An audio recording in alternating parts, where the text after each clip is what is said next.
Analysts note demographic shift in PNM UNC crowds, a shift in the racial composition of political meetings hosted by the People's National Movement, PNM, and the United National Congress, UNC, has been observed by at least 2 political analysts. Another political scientist, Dr. Bishnu Raghunath, has, however, urged caution, warning against making conclusions based on the makeup of the crowds. Speaking via a telephone interview on Monday, political analyst and economist Dr. Indira Sagawan said there was a visible increase in Afro-Trinidadian attendees at UNC meetings. Taking it in, PNM supporters attend a political rally in Chaguanas on Thursday night. And while she also acknowledged a growing number of Indo-Trinidadians openly showing support for the PNM, she said the change appeared more noticeable within the UNC public meetings.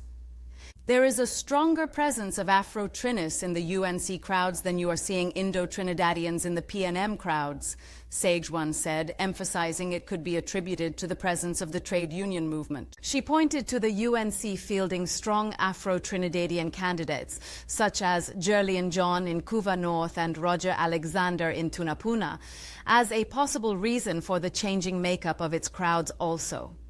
Interviewed by The Express on Tuesday, political scientist Dr. Shane Mohammed also echoed Sagawan's observations on the perceived demographic shift, but offered a different explanation for why it was occurring. What we are seeing in 2025 is that persons are referring to Kamla as anti-Kamla, especially people who are not Indians and people who you would assume are traditional PNM voters. They are saying that when Auntie Kamla was in power that they felt a trickle-down effect in everything that she did. Children had opportunities in school, they had laptops, and they had resources. Families had money to buy food on the table, Mohammed said.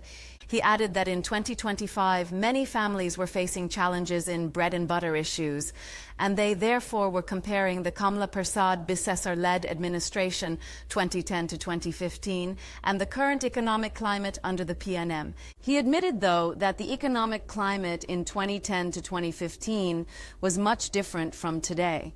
In comparing the crowd turnout at the PNM's public meeting in Tunapuna and the UNC's public meeting at the Center of Excellence in Macoya, both held last Saturday, Mohammed emphasized there was a stark difference in that the UNC drew significantly larger numbers compared to the PNM.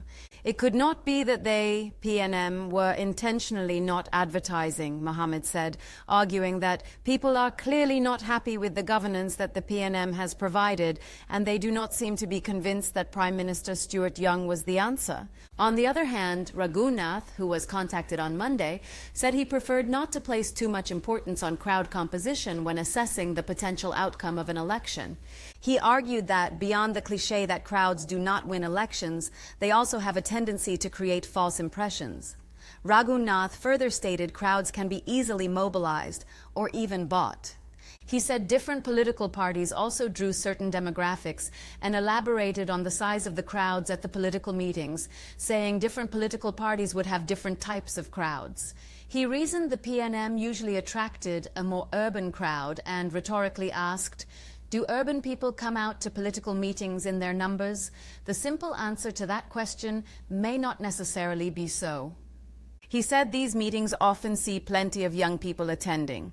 However, Raghunath wondered whether they'd actually make it to the polls on election day, pointing out that for some, it might just feel like a party vibe. That is the context in which I disagree to a large extent as to whether crowds play that critical role, Raghunath said. Another reason Raghunath gave for being critical of crowds was a term he called busing. Go along the street when you go political meetings, so you will see the different colors of the maxi taxis. You will see yellow, green, red, and whatever else. So, you know, they come from different areas and therefore they are not from any particular constituency or seat, he said.